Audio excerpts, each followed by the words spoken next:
welcome to the Comedy Cellar, back to the Comedy Cellar, Laura Patton, everybody. Laura.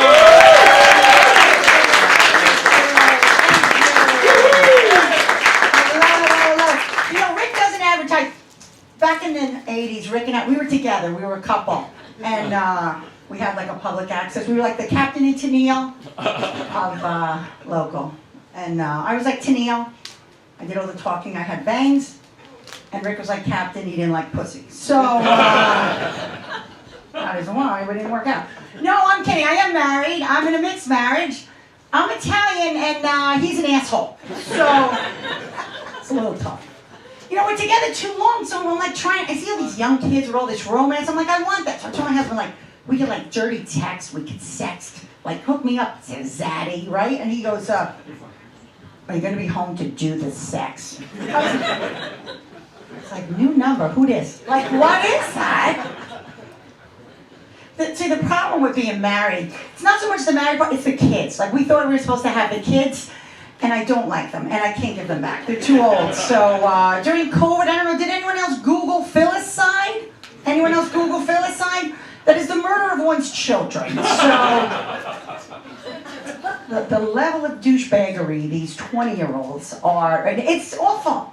I texted my son the other day, he was home from college, and he's a haircut. I'm like, let's hang out, let's go to the mall, let's go do stuff. What are you doing? He's like, Mom, back off.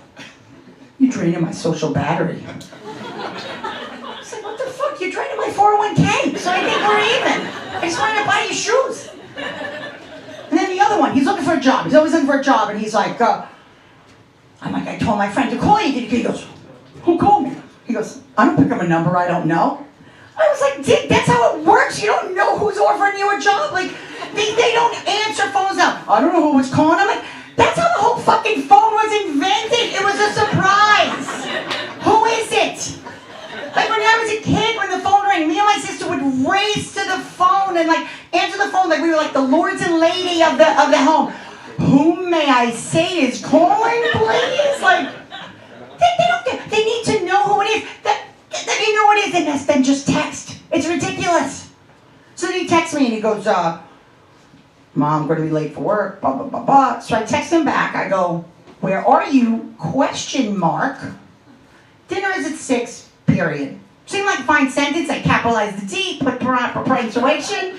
Oh, he calls me up and says, Ma, why you're mad at me? What? You being all aggro boomer. I was like, dude, no, I'm not. He goes, Mom, that text was aggressive. I go, what was aggressive about it? It's like, I don't know, it was very hostile. You used an angry period. I was like, bruh, an angry period is what happened to me in white pants in 1984 in the junior high cafeteria. These fucking kids don't know. It's the word. And then they're like, you're being a bully. I'm like, I grew up with bullies. Like, bullying was like an extracurricular activity. Like, they don't know the half. When I went to high school, it said, Angela gives bad head carved in the desk. Carved. School's not getting new desks.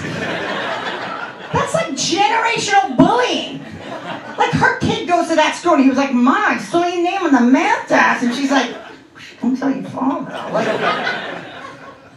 no, but these kids, you know what? I was okay with these kids till I thought, you know, with COVID, I was going to die. You know, I was like the poster child for like comorbidities. I was going to not only die, I was going to wind up in a long-term coma. That was my fear, right? So the long-term coma, what's the statute of limitations when your kids start going through your shit? And then I started realizing, I got shit in my house that no son should see of a mother. So I was like, imagine I live. I come home, they saw myself, I'd walk in the house and they were like, just total disgust. And I was like, then I would die again. You're like, lady perv, dies of embarrassment. She'll leave behind a husband, 2 sons, and a 30-year collection of shame. Listen, I want to throw away these sex toys. They're old. They're like old from the 80s. They are old things. But I can't dispose of them. I live with my mother. I can't put it out in my recycling bin. Like I'm looking on the local like Town of Hempstead website. There's no like sex toy proper disposal day. There's no like butt plug take back day on Long Island. No, I heard in Staten Island. It's the last Thursday of the month. No, but you know what? The stuff I had was old. It was old. I had one I had called, it was called the Tiffany. That was the I think I'm alone now dildo. Does anyone have that one? Weighed like 13 pounds, took like 8D batteries. Like before you got off, you were getting carpal tunnel. It was the worst. It was. And then I had the one from my Madonna phase. That was the desperately eating Susan. Did anyone have that one? Stuck into like a virgin set. It was terrible. No, but the last one I had, there was a white snake. That one, I mean, it worked on the best of the hood of a car. It was a problem, but it was good. It was smart enough to know just when you were ready to come, it would start to go, here I go again on my own. No, but my husband, he took me shopping, and, you know, the asshole from 5 jokes ago. No, he took me shopping, and he was like, I'm going to buy you a new one. So he takes me to the store right around the corner, you know, the pleasure chest thing, whatever. It doesn't matter. I took the whole joke. Who cares the name of the store? But anyway, he takes me shopping. He buys me this thing. It's this big. It's called my Stranger Thing. It sits in my pocket. USB enabled, voice activated. I just have to go, hey Alexa, flick my bean. It's the greatest thing. And the only day I tried to use it the other day, and Alexa comes on and she goes, I'm sorry, I don't know what you're trying to do right now. You used an angry period. So